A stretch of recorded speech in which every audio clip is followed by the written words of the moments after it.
starting the paleo diet or simply eating healthier, but you're kind of scared to see what it's going to do to your grocery bill?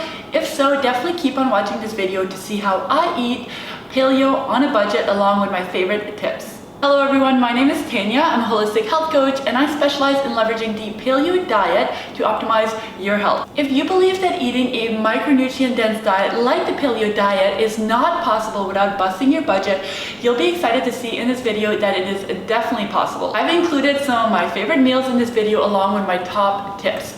By the end of this video, you'll know exactly how to make those meals, but also have the tips and tricks so you can craft your own meals in the future. All right, let's get right into it. But first, for the best content on the paleo diet, subscribe to my channel and click the notification bell right down below here to be notified every time I post a new video every week. We're gonna be preparing 3 meals today, starting with a breakfast. So for breakfast, we're gonna be doing egg bites. Egg bites are a great high protein breakfast option that is also easy on the budget.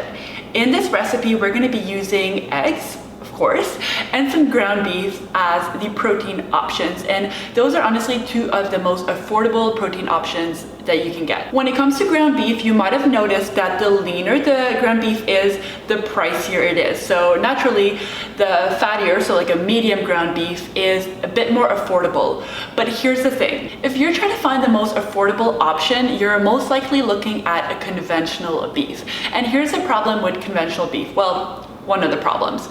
Animals store their toxins in fat. So if you're purchasing a medium, like a fattier ground beef, then you're gonna have more toxins. So conventional medium ground beef is definitely the most affordable, but definitely not the best for your health. So this is what I would recommend doing. If you want to do a conventional beef, then go for the leaner ground beef because it will be healthier for you. Or you could go for a grass-fed ground beef and then go for a medium, which will be a little bit cheaper than the leaner one. This recipe is super easy to put together. You just have to cook the ground beef. Once the ground beef is ready, you can remove it from the pan and set it aside, and then you'll add some diced onions and some red pepper to it.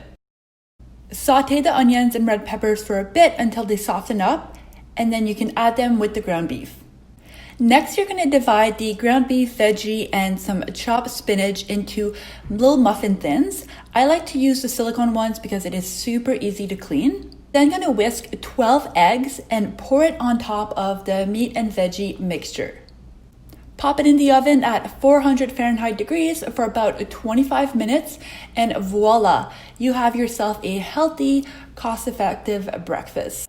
Next up, we're making some sardine fish cakes and a side green salad for lunch. Now, I am a big fan of canned fish because of how healthy it is and affordable. I have a ton of recipes on this channel that involve canned tuna or canned salmon, like this tuna salad, for example, or these salmon fish cakes. But today I wanted to create something different for you guys. Don't worry though, I will leave the link in the description box for these videos if you want to check out either recipes. Or if you're not a big fan of sardines, that's okay. You could also swap the sardines in this recipe for canned tuna or canned salmon. These sardine fish cakes are gonna be super affordable to make, and I'm pairing it with a side green salad. Now, I do understand that fresh greens and fresh vegetables are not always the most affordable, but these greens are actually coming from my garden. So this is my second tip. Depending on the space you have available, grow your own food. This is by far going to be the healthiest and most affordable. Now, I live in a building with a concrete patio space. So what I did, I planted some herbs and some greens in planters. But if you're lucky enough to have a backyard or some kind of greenery, then definitely plant some stuff. Honestly, it is much easier than I thought it was. Now, if you're not able to plant anything at all, I get it. Your second best option would be shopping at the local farmer's market because produce in season will be more affordable. All right, let's make these fish cakes. Another super easy recipe here. Start by adding 4 cans of sardines in a large bowl, then crack an egg and add it in. Give everything a good mix. Next, we're gonna add the almond flour, followed by some fresh parsley that is also from the garden, and some red onion. A little salt and pepper, and give everything a good mix. Now let's form the patties. Pretty straightforward here. Grab a handful, roll it into a ball, and then flatten it out a bit. We're then gonna fry the patties in a pan on medium heat with a little bit of oil. While that's cooking, you can prepare the salad by washing and cutting your greens. Here I'm using a combination of baby kale and some romaine lettuce.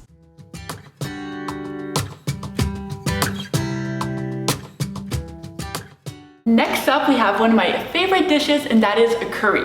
We're gonna be making a chicken, a coconut curry full of nutrient-dense veggies. So you may be wondering how we're gonna use all these nutrient-dense foods on a budget. Tip number 3 is using more affordable cuts of meat like a bone-in. So people want the stuff with no bones because it's less of a hassle and it cooks faster.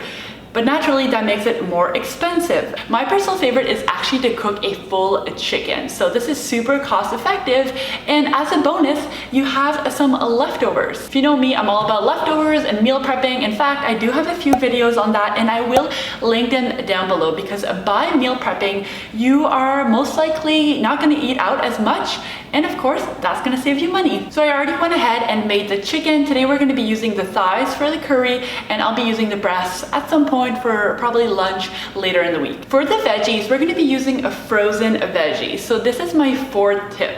Did you know that frozen vegetables are frozen at a peak ripeness?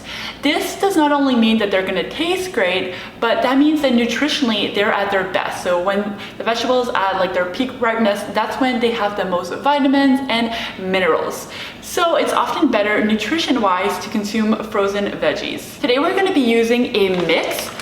Frozen veggies are already very affordable. By doing a mix like this, you just have to purchase one bag versus a variety. Again, just cutting on costs here. I went with a California mix. It has the broccoli, carrot, cauliflower, and it's all gonna taste really good in the curry. So to make this curry, you'll need to add some oil, onions, and the spices in the pan on a medium heat.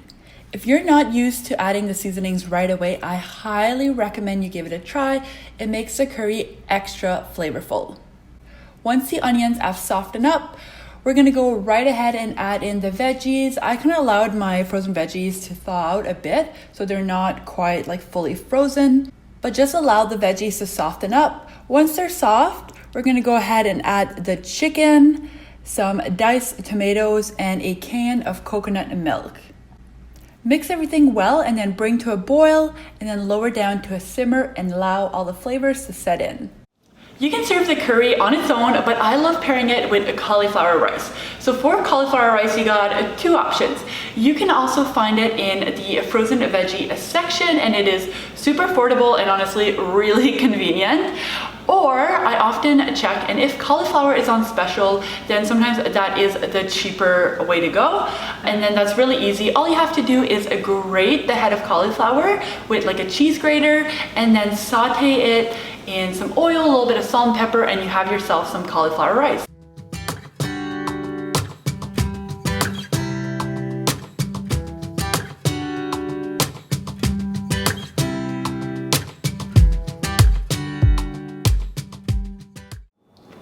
Another great tip I have is to follow a plan. So I mentioned that meal prepping will save you some money, but following a set plan with set recipes and a grocery list will help you prevent food wastage and of course save you money. So if you're interested in following a meal plan, I do have a free 7-day meal plan available to you. It is available as the first link in my description box, and it includes the recipes, the actual meal plan, grocery list, everything you need to have a successful week. And that's it, guys. You now have some meal ideas for eating paleo on a budget.